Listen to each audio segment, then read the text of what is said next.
বন্যা দুর্গত এলাকায় ত্রাণ তৎপরতা ও পরবর্তীতে পুনর্বাসনে সরকারি বেসরকারি ও দাতা সংস্থাকে সমন্বিতভাবে কাজ করার আহ্বান জানিয়েছেন প্রধান উপদেষ্টা অধ্যাপক মোহাম্মদ ইউনূস।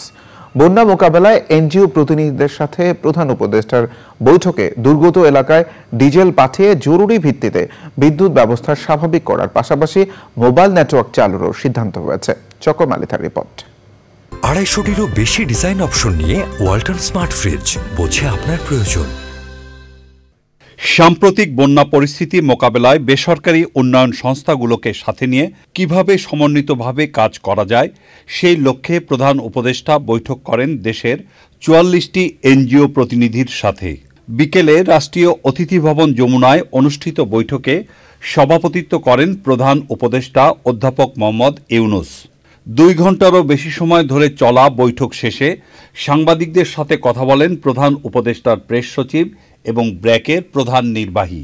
সরকার এবং বেসরকারি সেক্টর একসাথে কাজ করার যে উদ্যোগ, এটাতে আমরা খুবই স্বাগত জানাই এবং আমার মনে হয় যে এই ধরনের দুর্যোগে আমরা যদি সবাই একসাথে ঝাঁপিয়ে পড়তে পারি এবং তার কিছু কর্মপন্থা আমরা আজকে আলাপ করলাম। আমরা কয়েকটা আইডিয়া নিয়ে আলাপ করেছি। একটা হচ্ছে যে এগুলোকে জোনিং ভিত্তিতে ভাগ করে দেওয়া যায় কিনা, যেখানে একটা কোঅর্ডিনেশনের একটা মেকানিজমের মাধ্যমে এই জায়গাগুলো আরও স্পেসিফিক্যালি কাজ করা যাবে।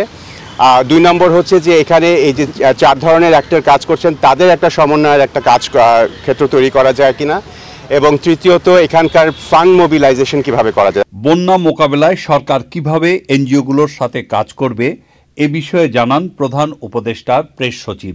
উনি চাচ্ছেন যে এনজিওরা যে কাজটা করবেন সেটা যেন খুবই কোঅর্ডিনেটেড ওয়েতে করে, যাতে যেই লোকগুলো উনি বলেছেন যে পানি তো আমরা যেটা দেখছি যে নামা শুরু হয়েছে, এরপরে যেই কাজটা সেটা আসলে সবচেয়ে মোস্ট ইম্পর্টেন্ট। আমরা চেষ্টা করছি ডিজেল পাঠিয়ে ওইখানে যাতে টাওয়ারগুলোকে কোনোভাবে যেন চালু করা যায়, যতটা রিমোট এলাকায় যাওয়া যায় এবং যত দ্রুত বিদ্যুৎ সরবরাহটা চালু করা যায়। ছাত্র জনতার আন্দোলনের পর এবার বন্যা মোকাবেলায় দেশের মানুষের স্বতঃস্ফূর্ত অংশগ্রহণে প্রধান উপদেষ্টা অভিভূত হয়েছেন বলেও জানান প্রেস সচিব। চকর মালিথা, চ্যানেল আই, ঢাকা।